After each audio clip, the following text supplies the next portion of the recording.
Welcome back. We are looking at proof of the Chinese remainder theorem. We have done two baby cases, k equal to 2 and k equal to 3.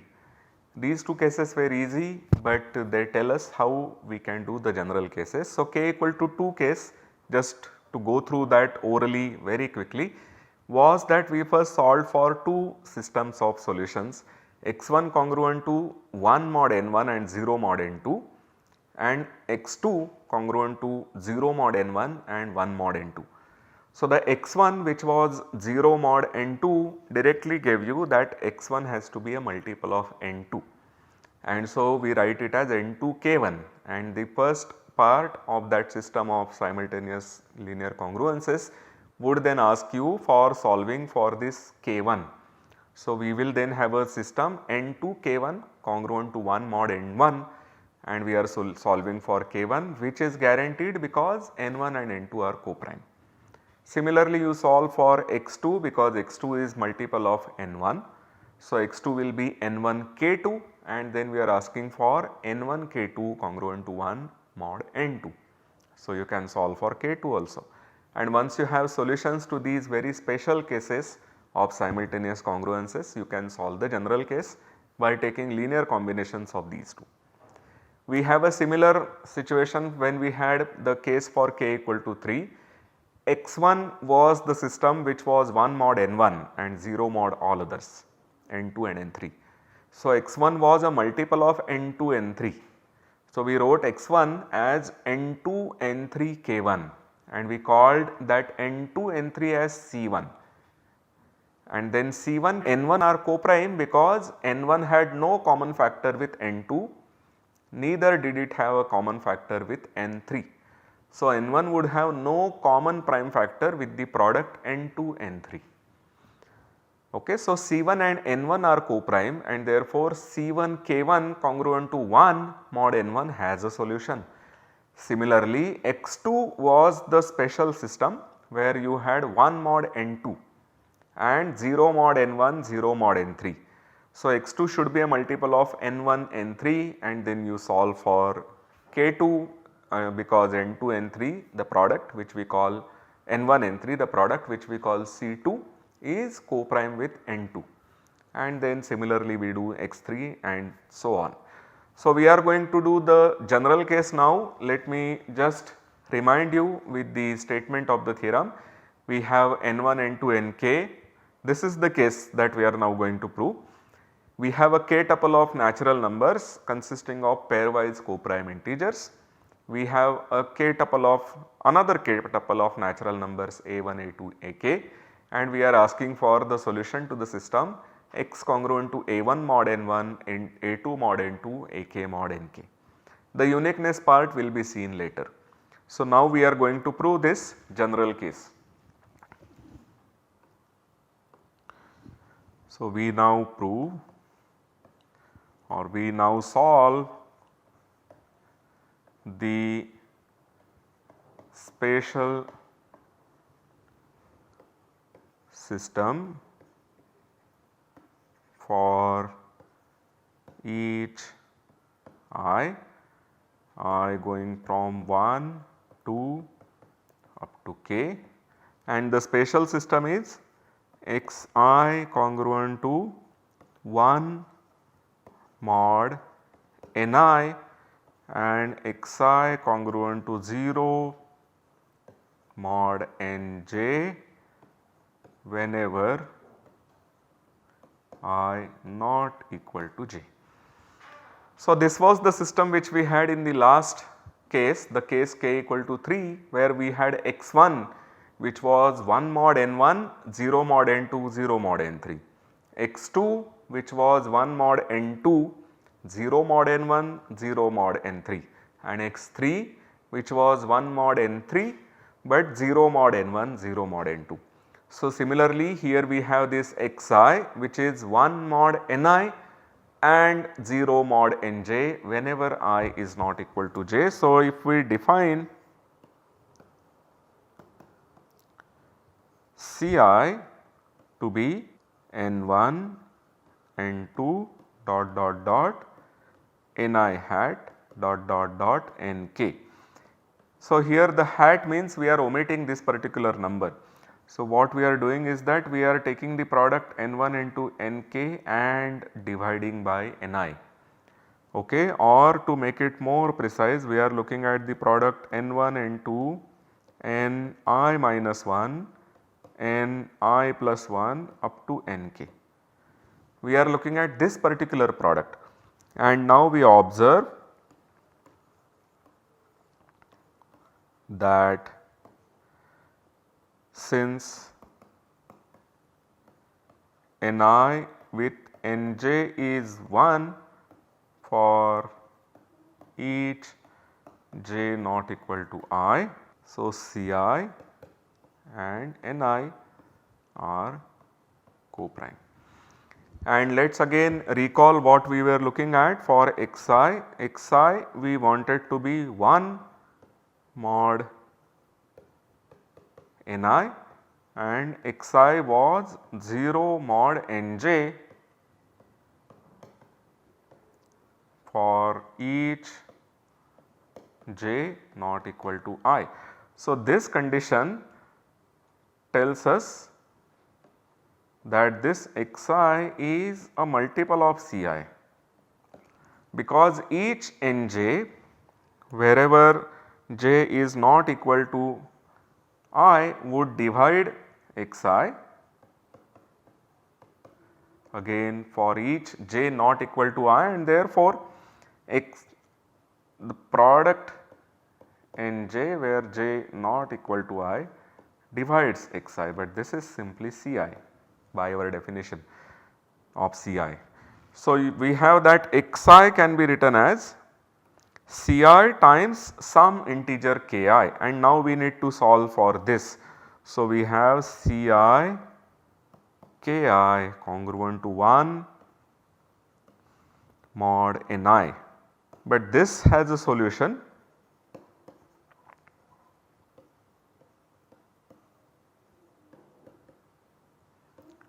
Since Ci and Ni are co-prime. So, thus each Xi can be found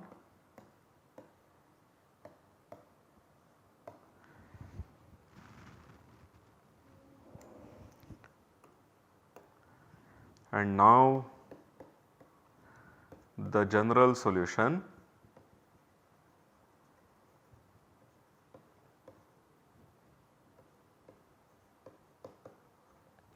is x equal to a1 x1 plus a2 x2 plus dot dot dot ak xk.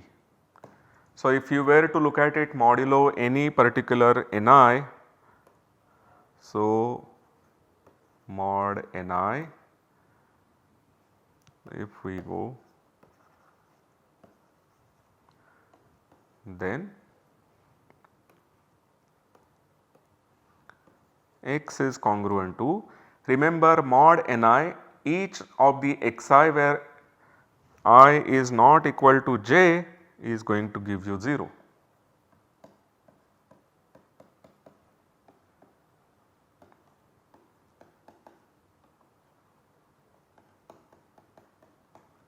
So, the only thing which survives in this is ai xi, which is congruent to ai, because xi is now 1 mod ni.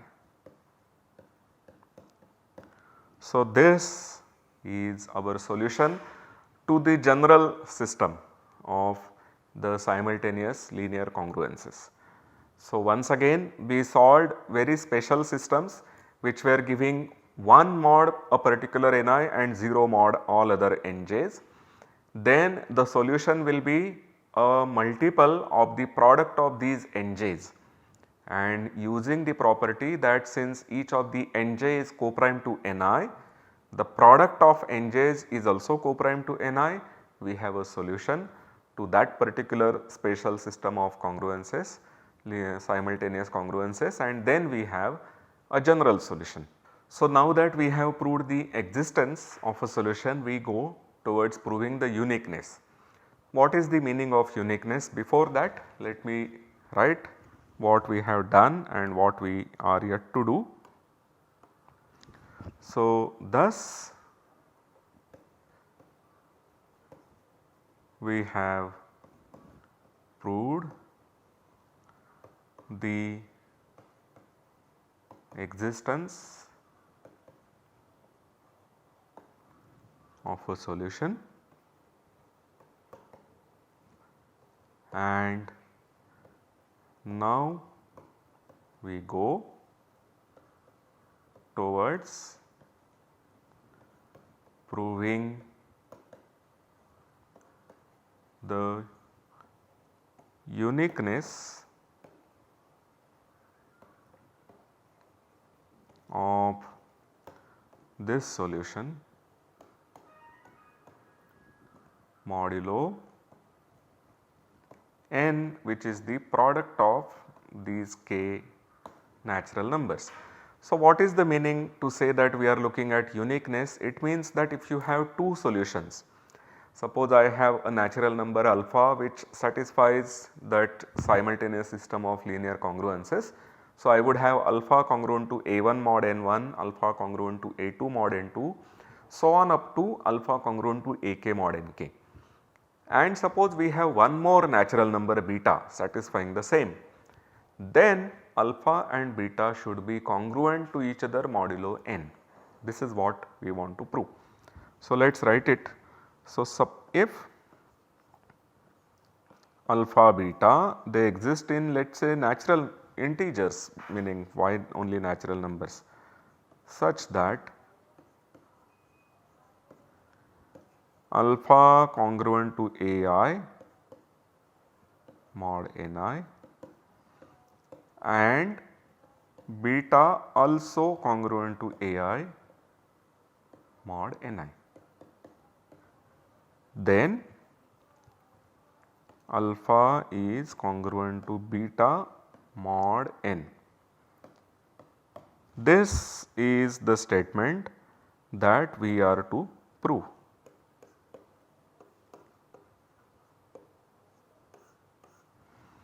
This is the statement that we want to prove. So, let us see how one can prove such a statement.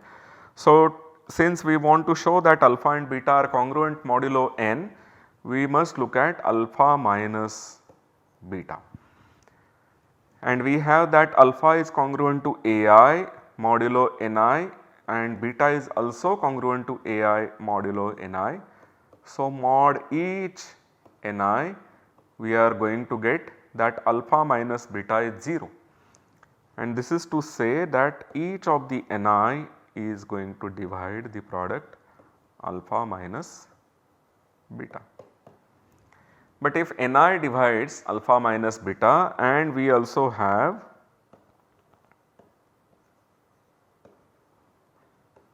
that ni are pairwise coprime,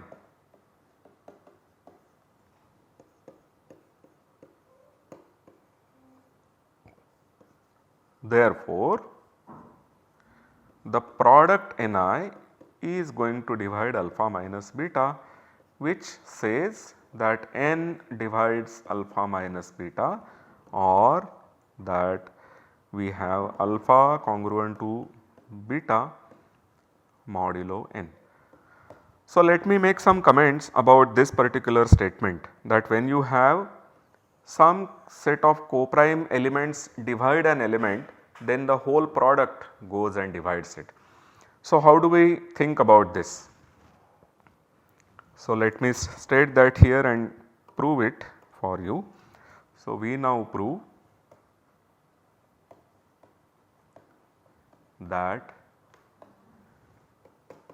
if ni divide gamma for each I, then product ni divides gamma, since ni in j is 1 for all I not equal to j. Okay. So, this tells us that first of all you have n1 dividing gamma, and therefore gamma can be written as N1 into, let us say, M1. Once you have written gamma as N1 M1, we consider the case that N2 divides gamma. Once you have N2 dividing gamma, gamma is N1 M1. Now each prime factor of N2 will have to divide M1 because N1 and N2 are pairwise co-prime. So all the prime factors of N2 will divide M1 with the same power. So N2 will divide M1 and hence the product N1 N2 divides gamma, and then by induction then the proof follows.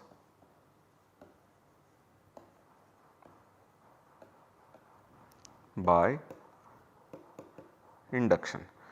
So the only thing to note here is that we have the fundamental theorem of arithmetic which guarantees that the primes occurring in a factorization are unique, with the powers also being uniquely determined by the integer n. That is the only thing which will give us all these solutions. So what we have now done is we have completed the proof of the Chinese remainder theorem. We proved the existence of solution by proving the existence of solutions for a very special case of simultaneous congruences, and then we also have proved the uniqueness modulo n. So after having proved this impressive theorem, the next thing to do is to try our hand at some problems. So we look at this particular problem to begin with. This system says that we want to solve for x congruent to 1 mod 4, x congruent to 2 mod 3 and x congruent to 3 mod 5. So here our A1 is 1. Let us compute, let us write all our tuples. So N2, N3, N1, N2, N3 are 4, 3 and 5 in that order, and clearly we have that they are all pairwise co-prime. Then we have A1, A2, A3. So these are 1, 2 and 3, and then if you remember the proof that we had done, we had actually looked at C1, C2, C3. So C1 was N2, N3, therefore this is 15. C2 was N1, N3, so that is here 20, and C3 was N1, N2, so that product is 4 into 3 which is 12. And then once again we observe that 4 and 15 are co-prime, 3 and 20 are co-prime and 5 and 12 are co-prime.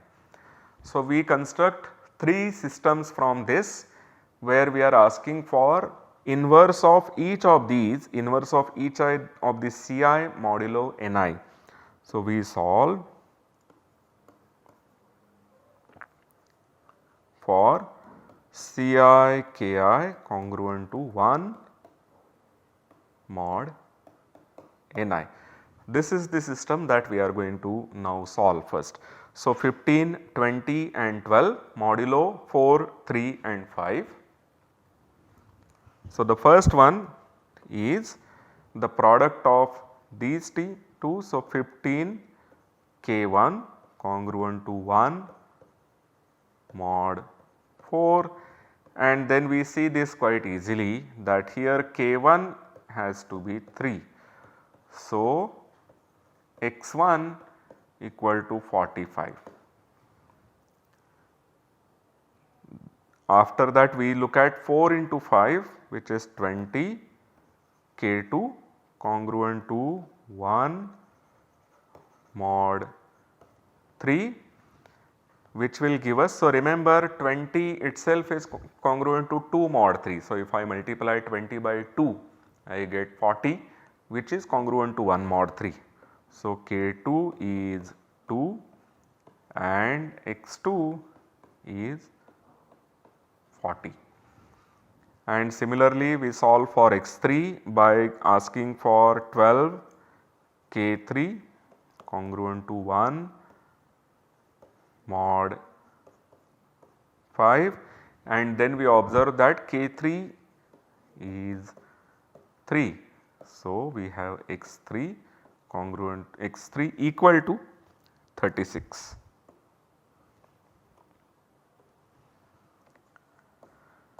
We can quickly observe that each of these have the required properties, that 45 is divisible by 5 and 3 and is congruent to 1 mod 4. Similarly, 40 is divisible by 5 and 4 but is congruent to 1 mod 3, and 36 is divisible by 4 and 3 and is congruent to 1 mod 5. So, let me write it here once again.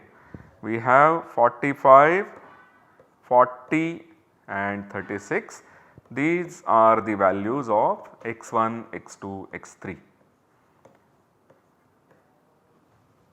And to compute the final answer, we have to simply multiply the xi by ai and compute the final answer. So, x is 1 into 45, that is simply 45, plus 2 into 40, that is 80, plus 3 into 36, which gives you 108. So, 45 plus, so we have 5 plus 8 gives you 13. So, you have 1 coming out, and then 8 plus 4 is 12, plus 1 gives you 13. So, you have 3 and 1 more coming out, and then finally you have 233. But we should also go modulo.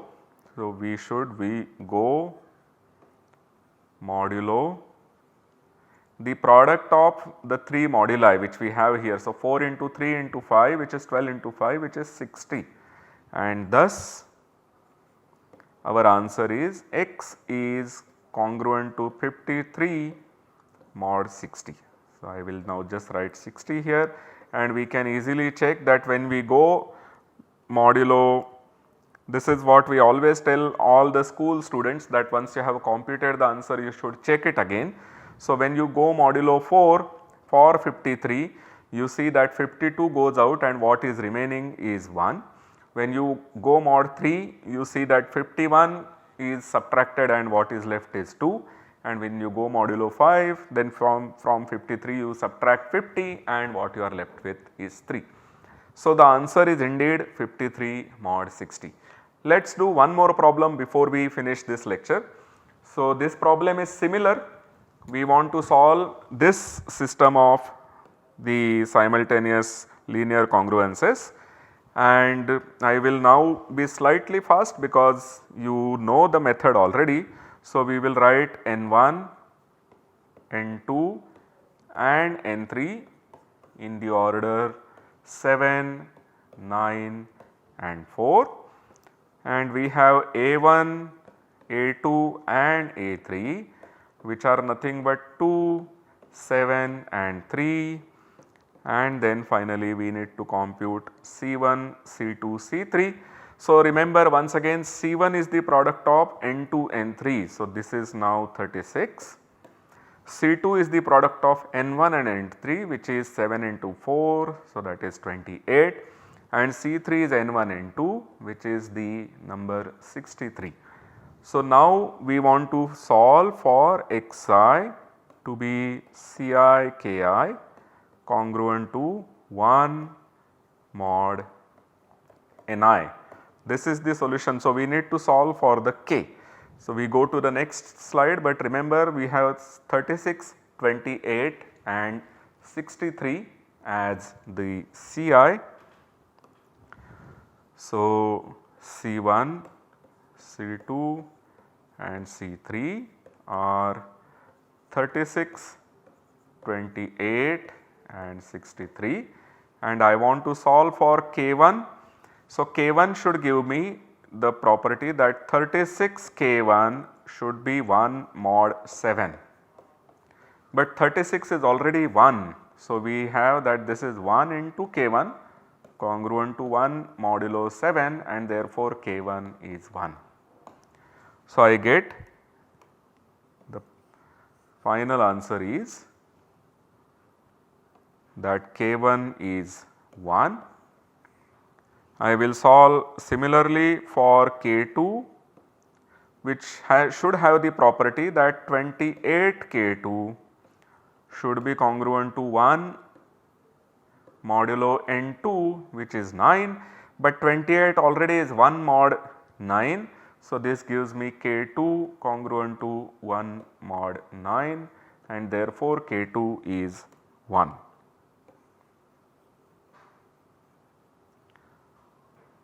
So, we get K2 also to be equal to 1.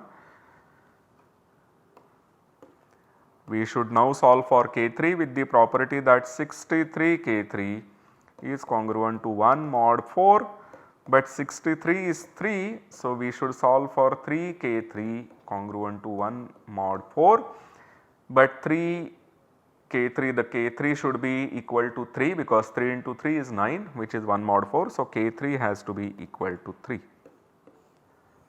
So, these are the values which we obtained for K1, K2, K3, and from these we should now obtain the xi, x1, x2, x3. Remember, x1 is C1 K1, x2 is C2 K2, and x3 is C3 K3. So, x1 is 36 into 1, therefore, this is 36. x2 is 28 into 1, so that is simply 28, and x3 is going to be 63 into 3. So, I hope you have your multiplication tables with you, it gives you the number 189. So, 36, 28 and 189, these are the x1, x2, x3, 36, 28 and 189. This is x1, x2 and x3, and now what we should do to compute the final answer is to take x to be summation ai xi.